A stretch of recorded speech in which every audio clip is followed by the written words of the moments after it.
When we see a purple ribbon on someone's chest or in a storefront, we know what it means. It's the universal sign of support for domestic violence victims. There's a lot of support out there for people who struggle with the unthinkable behind closed doors.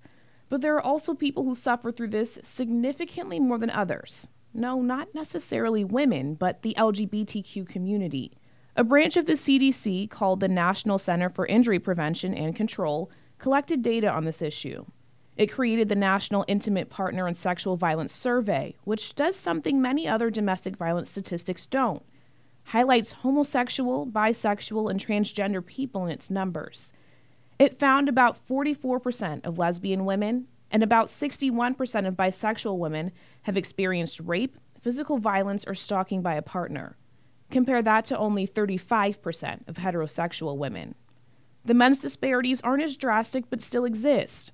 26% of gay men and about 37% of bisexual men have experienced rape, physical violence, or stalking by a partner.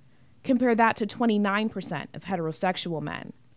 The survey also found transgender domestic abuse victims are more likely to experience violence in public.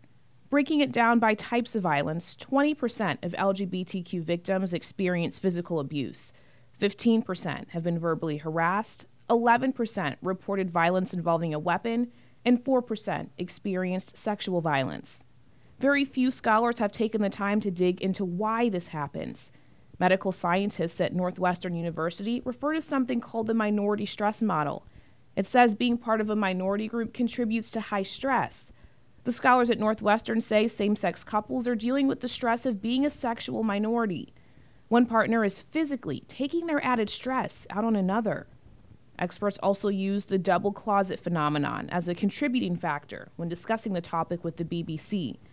They explained how some victims in same-sex relationships are reluctant to report abuse because they don't want to be outed by officials. As these trends become more widely known, assistance for victims is slowly but surely becoming more available. In the past few years, the Federal Violence Against Women Act expanded to assist everyone, regardless of sexual orientation or gender identity. The CDC says it's focused on preventing all intimate partner violence represented in its research, because the key to creating respectful, nonviolent domestic relationships actually starts outside of the home with friends, family, and communities, respecting just how serious this issue can be.